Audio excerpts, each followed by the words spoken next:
Salut tout le monde, cette vidéo va vous montrer comment j'ai fait rentrer l'intégralité des composants nécessaires au fonctionnement d'AG OpenGPS à l'intérieur de mon boîtier. Je vais essayer d'y donner quelques détails.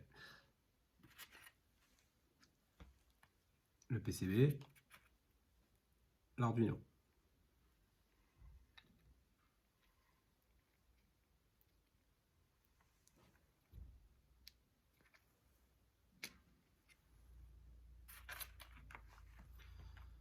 Le petit faisceau que j'ai fabriqué pour l'I2C.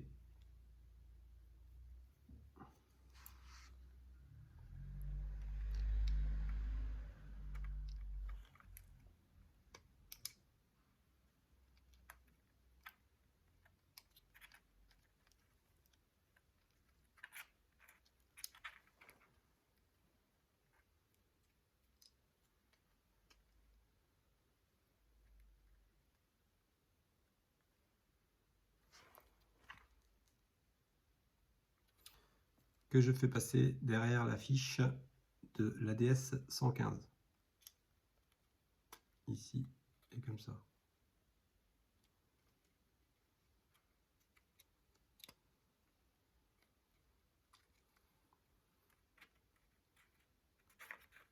L'ADS 115.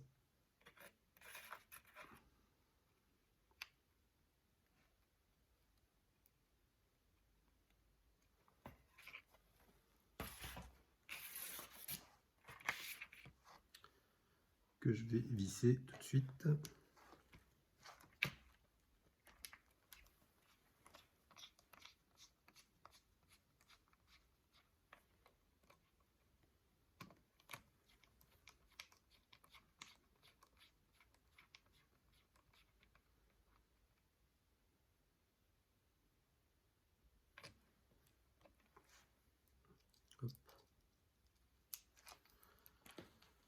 Ensuite, on va mettre le PCB dans le boîtier en faisant passer le câble USB qui correspond à l'Arduino par-dessous le PCB.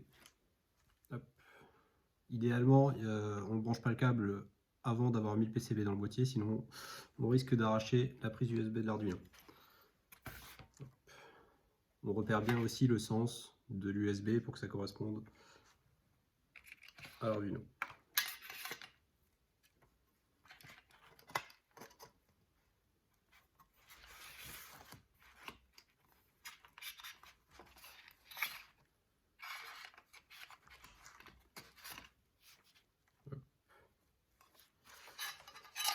Ça sert à rien de le brancher tout de suite, mais on voit que je laisse un petit espace entre l'extrémité du boîtier et le PCB pour le passage du fil.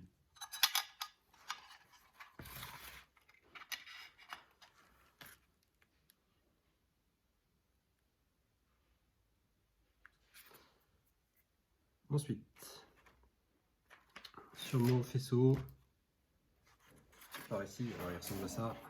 Je vous montrerai de toute façon les détails sûrement sur d'autres photos.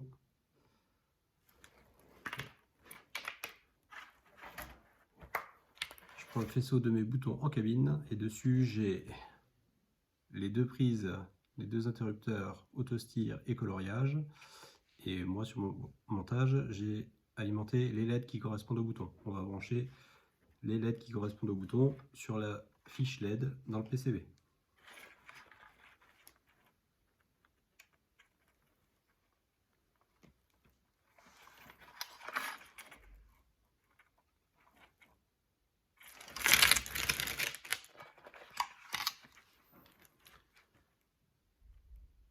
Ensuite, on branche, tant qu'on y est, les deux boutons.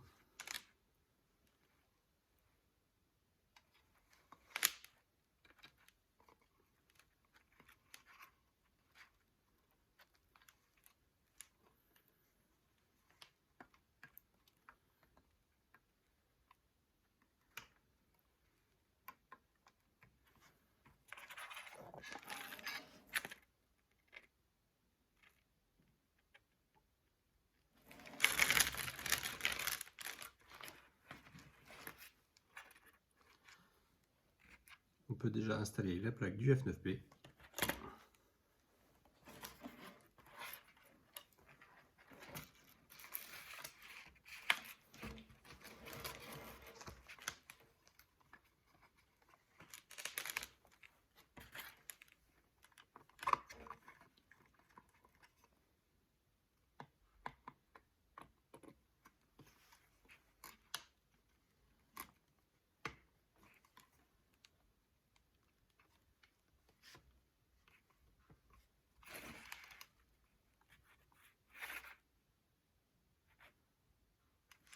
Ensuite, on prend le faisceau du capteur d'angle, cette petite prise là, et on va venir le brancher à sa place.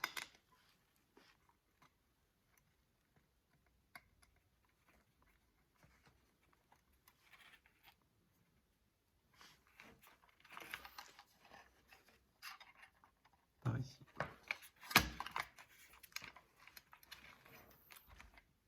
Ensuite, on prend le citron, qui est le driver moteur, et on va venir brancher juste à côté du capteur d'angle sur le PCB.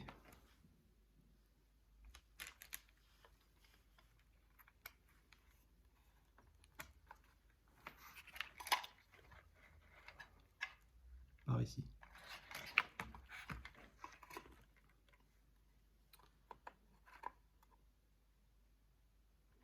Et maintenant, on peut venir fixer le citron sur son emplacement prévu.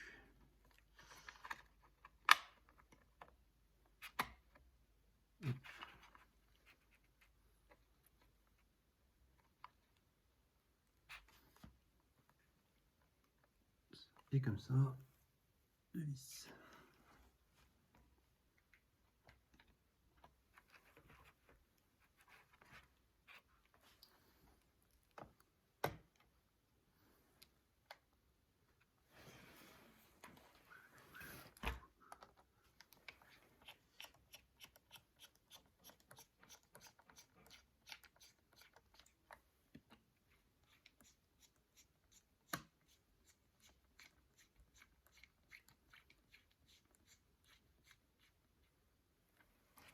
Voilà. Bon, il y en a 4 au total, moi j'en mets que 2, ça suffit. Maintenant, on prend le faisceau, le gros faisceau avec les fils d'alimentation qui sont en 2,5. Et on va venir brancher les 2 câbles d'alimentation.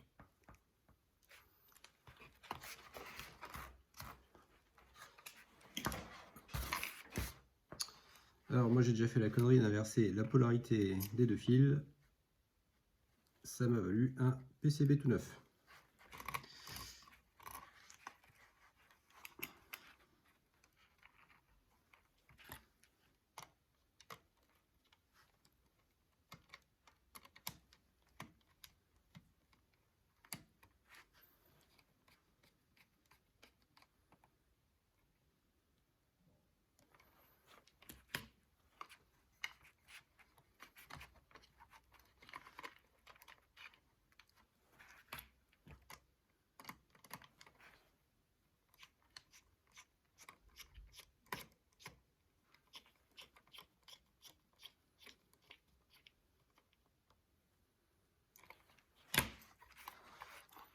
Voilà, donc faites bien attention au bornier, vous regardez bien le pin-out du PCB pour ne pas vous tromper.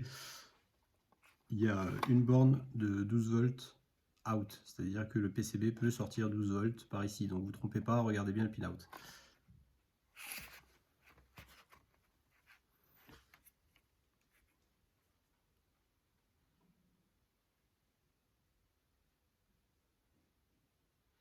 Alors, maintenant, le hub USB.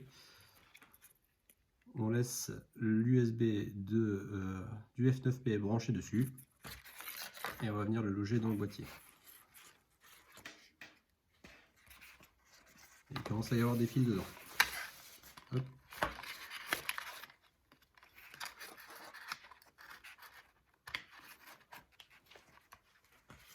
On va le mettre là.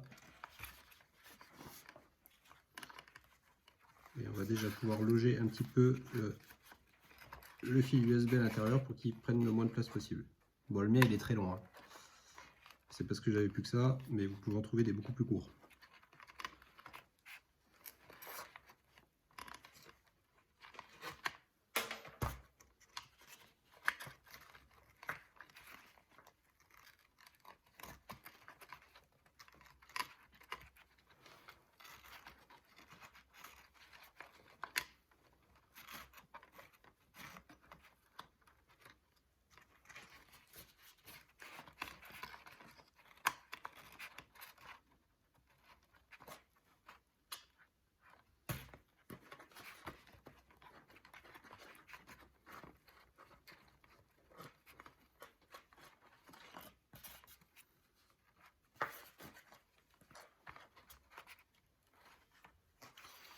Voilà, d'où l'intérêt d'avoir un boîtier légèrement surdimensionné pour pouvoir réussir à tout caser dedans. Ensuite, la plaque avec mon relais et mon nid de C. On vient l'enfiler dedans. Alors ça c'est un peu technique. Entre les câbles à faire passer au-dessus et ceux qu'il faut faire passer en dessous. Hop. Donc ça, les deux petits fils au-dessus, les deux câbles d'alimentation en dessous.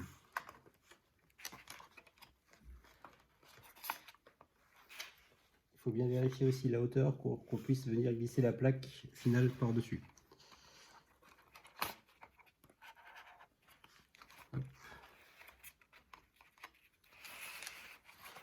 C'est logé dedans.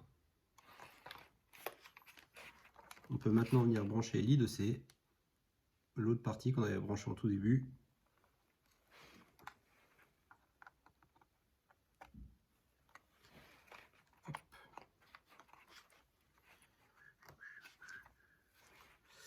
Maintenant, j'avais laissé sur les relais la prise on-off, qu'on va pouvoir venir brancher sur le pin-out, sur le PCB pardon, en vérifiant toujours le pin-out pour ne pas se bourrer de prise ni d'endroit.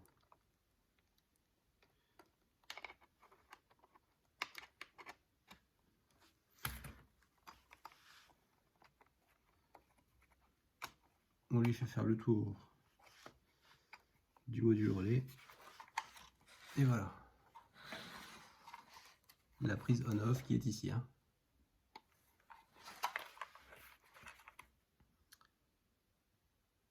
Ensuite, on peut brancher l'USB du F9P.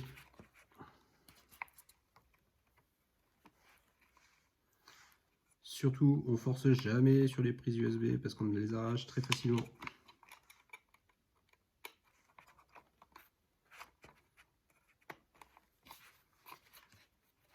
Voilà. Comme ça.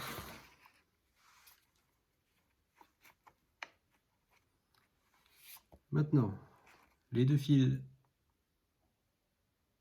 qui vont venir couper le transformateur 1224, on va venir les brancher sur le relais.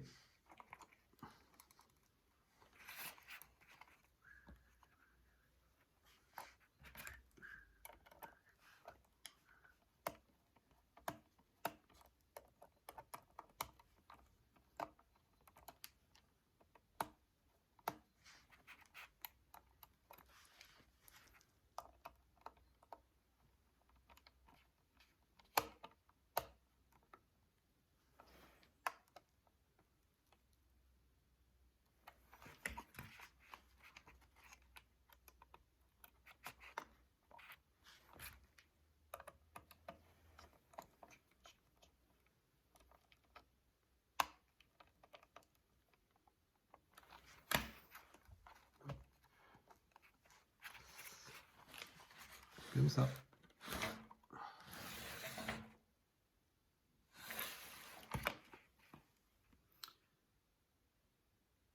Ensuite, les 4 fils du citron.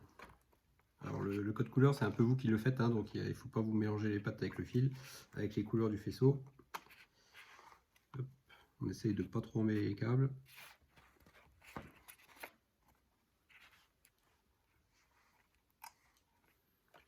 D'où l'intérêt de faire une vidéo du montage. On va essayer d'avoir un tout petit peu d'organisation.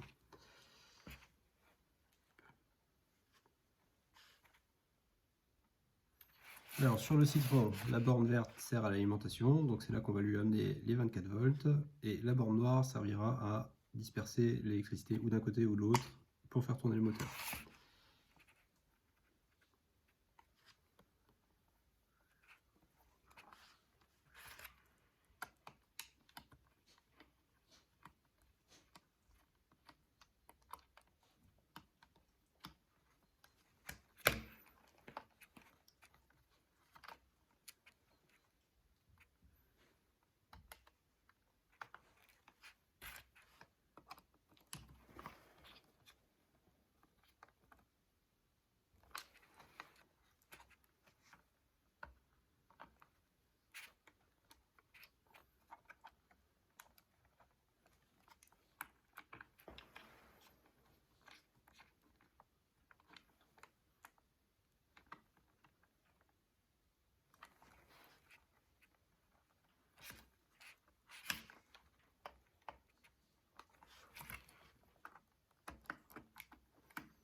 Pour la borne de sortie, il n'y a pas nécessairement de polarité à respecter. De toute façon, vous pourrez modifier tout ça dans les réglages de AG OpenGPS.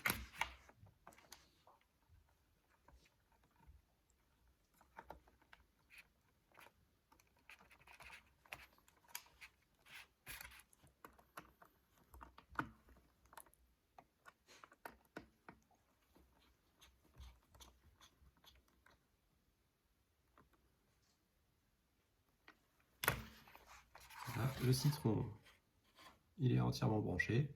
Donc, en vert l'alimentation, en noir vers le moteur.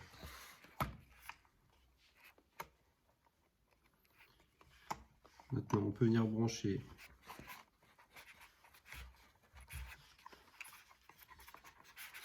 le PCB. Voilà.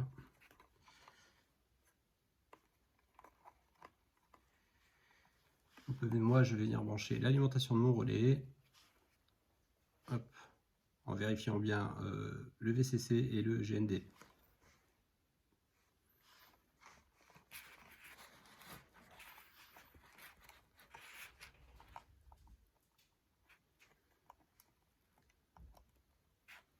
Voilà. Hop.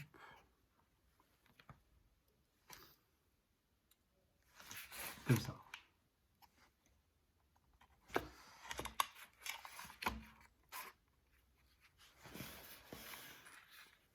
Maintenant, je vais venir brancher mon câble USB pour l'Arduino dessus avant qu'il n'y ait plus de place. Et encore une fois, très attention au port USB de l'Arduino, il est fragile. Hop. Et là, si on regarde bien, le câble passe entre le PCB et le couvercle qui va revenir ici.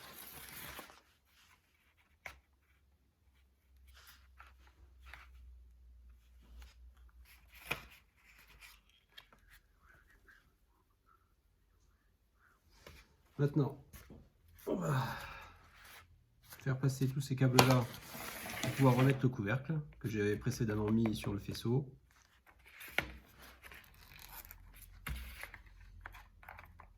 L'USB dans un sens.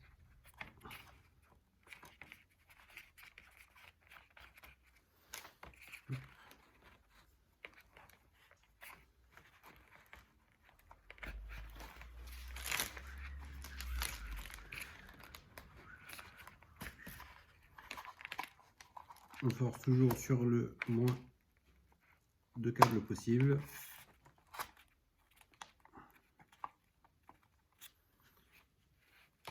Hop, je vais chercher les petites vis.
En train de visser, hein. Ça vous savez le faire.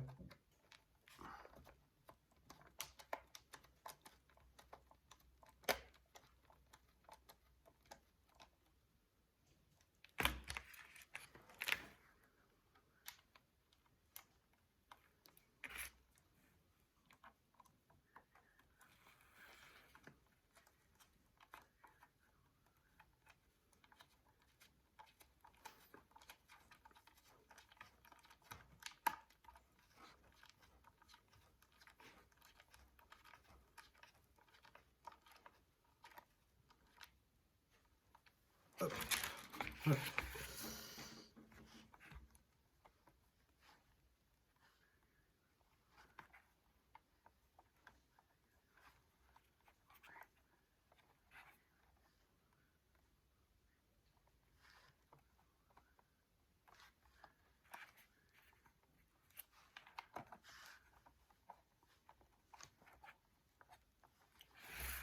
Alors ces fils là, c'est pas la peine de les forcer et de les organiser tout de suite parce qu'on va encore devoir mettre d'autres choses comme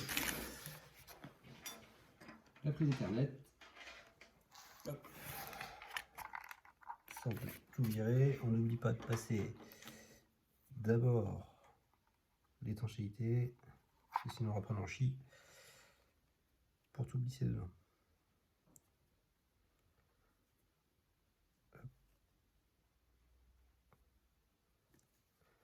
Dans un sens,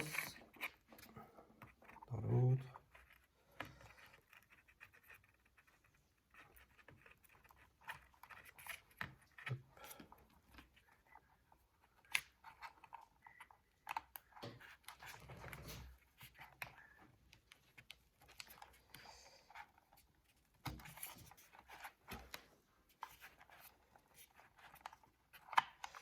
On vient brancher tout de suite l'Ethernet, comme ça dedans. L'Ethernet qui est ici sur l'I2C. On en profite pour faire passer le câble de l'antenne, sans oublier de passer dans le pressé-tout comme il faut.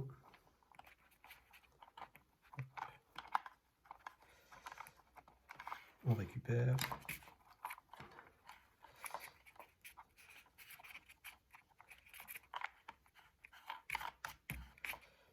On peut tout refermer. Bon.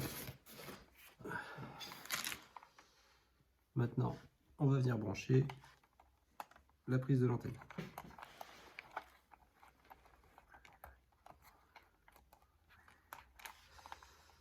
Moi, je la fais passer entre le relais et l'I2C.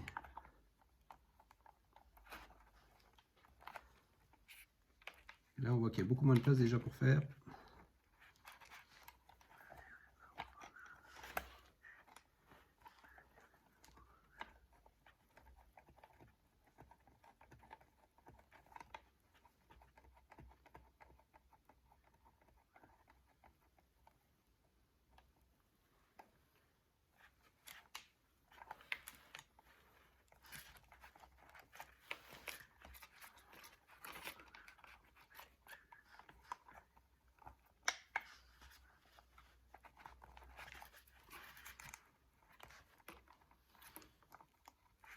Voilà.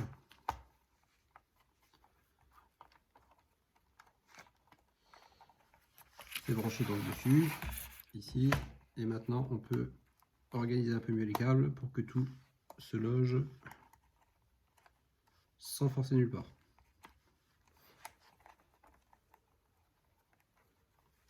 Maintenant on peut mettre le couvercle.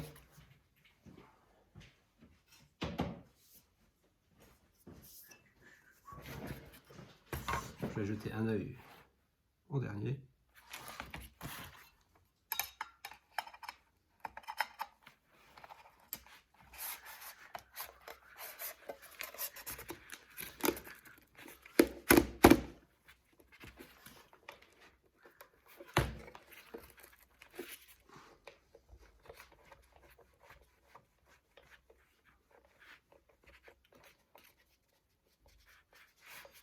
Le tour serré.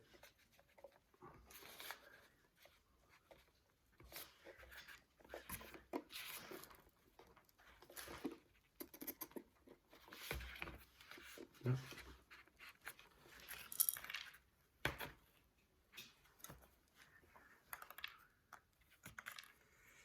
La dernière plaque derrière avec les vis.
Et voilà, votre boîtier AOG. Alors ici des places USB qu'on branchera plus tard, le câble d'antenne, l'Ethernet qui va venir se brancher plus tard sur le CMPS, le faisceau des boutons et d'alimentation, enfin de mise sous tension du boîtier, pardon, pas d'alimentation, le capteur d'angle et la grosse bobine qui va ramener tous les plus gros faisceaux comme le moteur et l'alimentation principale. Et la commande de mon petit relais. Voilà, c'est tout.